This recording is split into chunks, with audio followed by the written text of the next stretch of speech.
हमारे ऑनरेबल विधायक श्री वीर सिंह धिनान साहब का स्वागत कर रहे हैं। चौधरी जमशेद आलम साहब हमारे संस्था के कर्ता, हाँ हमारे कौमी रहनुमा यहाँ पे आलम साहब, तालियों से स्वागत करें दोस्तों।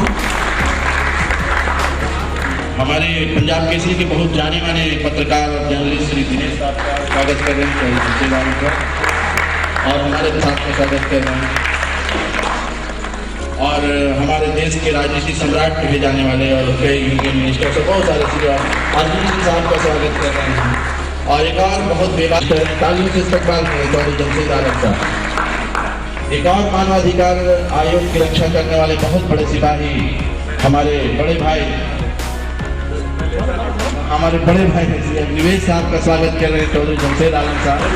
आप हिंदुस्तानी हैं, बैरूनी मुल्कों में भी इंसानियत की रक्षा करते हैं और जो बचपन डैमेज होता है उसको भी बचाने का काम करते हैं। हमारे बीच में आए हैं, अपना कीमती समय निकालकर हम अपनी संस्था की ओर से उनके दिल की गहराई में उनका स्वागत करते हैं।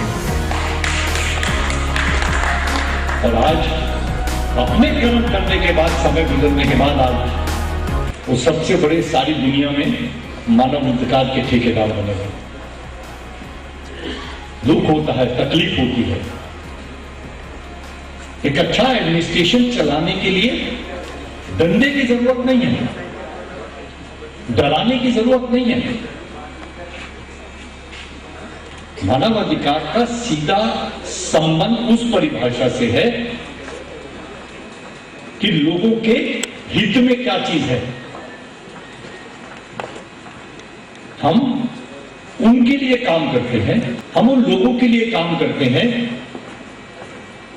जिनके पेट में रोटी नहीं है। हमारे इस देश में अपनी मांग रखने की छूट है, उसके प्रदर्शन की भी छूट है।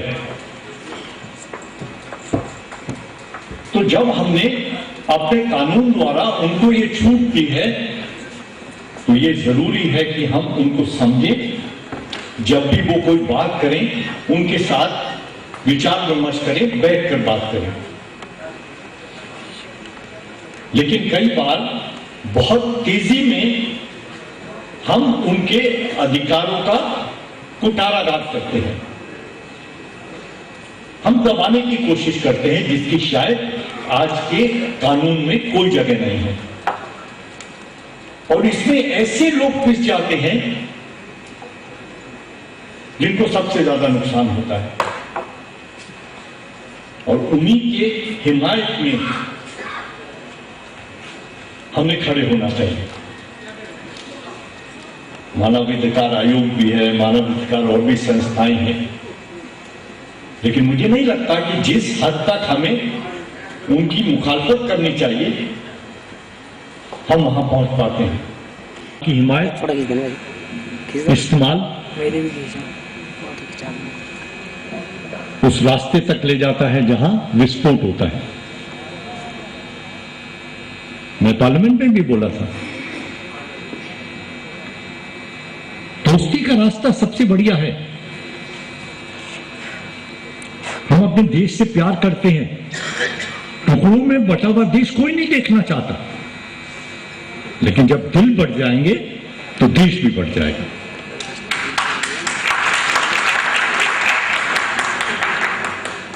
आपको दोस्ती दिखानी पड़ेगी।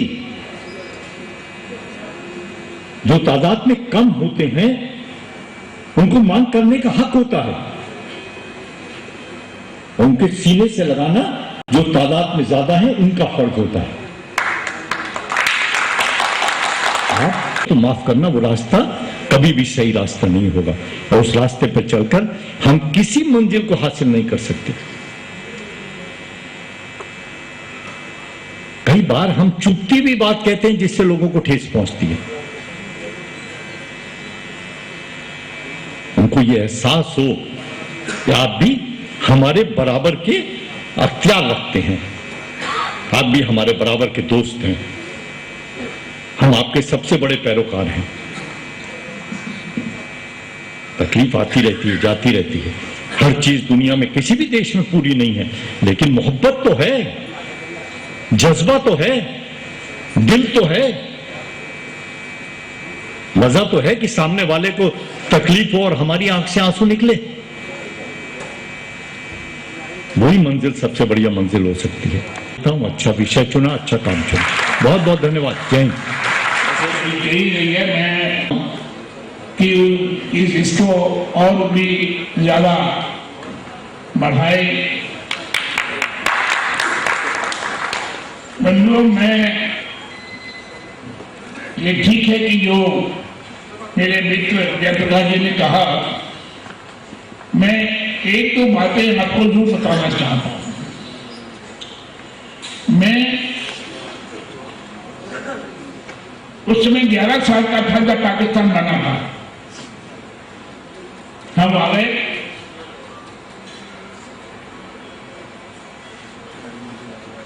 उस समय मैं 11 साल का था। मैट्रिक किया, फिर इंटर में जो बता रहा हूं आपको कि उस समय क्या पार्टी थी, मुझे क्षमा करें, मैं इसको अलग करके थोड़ा, क्या पार्टी थी। मैं इलाहाबाद में पढ़ने के लिए गया, इंटर भी एमए मैंने वहां से किया 54 से लेकर 60 तक। वहां एक सर्वराम जायसवाल जी थे, वो पहले कांग्रेस में थे, फिर केएमपी भी बनी और पार्टियां बनी, वो आ गए उसके अंदर। मैं जब था तो बहुत अच्छे एमएलए थे, नेहरू जी के बहुत निकट थे, सब कुछ थे। उनका लड़का मैं सब पढ़ता था। मैं उदाहरण दे रहा हूँ, मेरे बहुत मित्रता हुई, मैं सुन नहीं पढ़ना चाहता। एक उदाहरण जो आपको आज संभव नहीं है किसी पार्टी के अंदर भी, चाहे बीजेपी हो चाहे कांग्रेस हो। तो देश में इमरजेंसी लगी, हम लोगों को सबको जेलों में भेजा गया। मैं अंडरग्राउंड हो गया, मेरे घर की कुर्की हो गई, सारा सामान ले गए, तो मेरे चारों सर्टिफिकेट हो गए, मैट्रिक, इंटर, बी, एमए। मैं गुस्ताखी कर रहा हूं। एक चीज एवं घटना क्या राजनीति होती थी, मैं वो बता रहा हूं आपको। इलाहाबाद के थे सारे सर्टिफिकेट।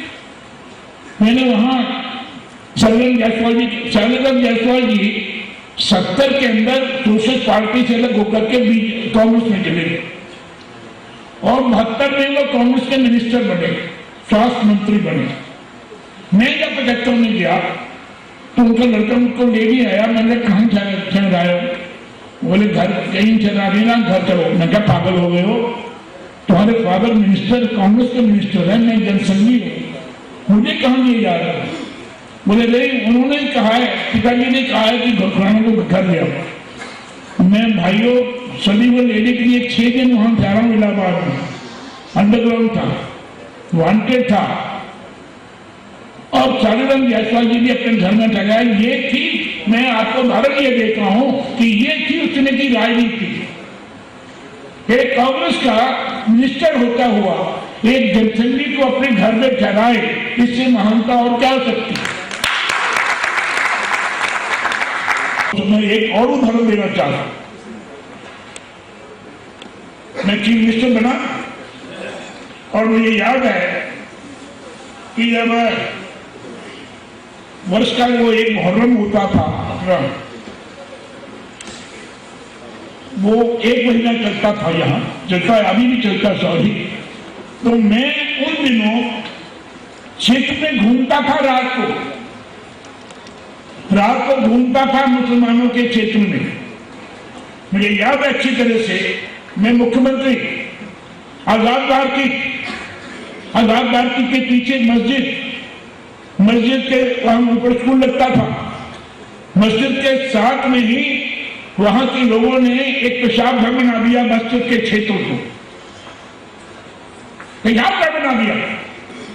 मैं राउंड में था, मैंने कहा ये क्या किया भाई, मंदिर मस्जिद के अंदर क्या पेशाब घर बनाए जाएंगे? सब इन्होंने कहा, मैंने कहा बिल्कुल नहीं, मिनिस्टर था मेरे साथ उस समय कॉर्पोरेशन में। मैंने कहा इसको कल 24 घंटे के अंदर इसको हटना चाहिए यहाँ से। उसको हटाया गया। आज वहां पर लाइब्रेरी के रूप में मिला हुआ है। मैं ये उदाहरण देना, आपको जानते थे ये 2 बातें कही हैं। उस समय राजनीति के अंदर मैं उस समय एमपी के लिए भी खड़ा हुआ था, मैं एमएलए था, मैं चीफ मिनिस्टर बना। मुझे क्या मालूम था कि मैंने यहां से खड़ा होना बाद में।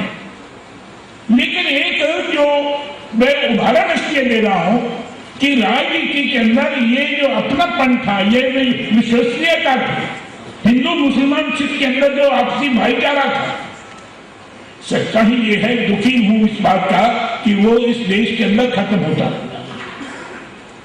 विश्वास एक दूसरे के ऊपर उठ रहा है। आज कोई पार्टी हो,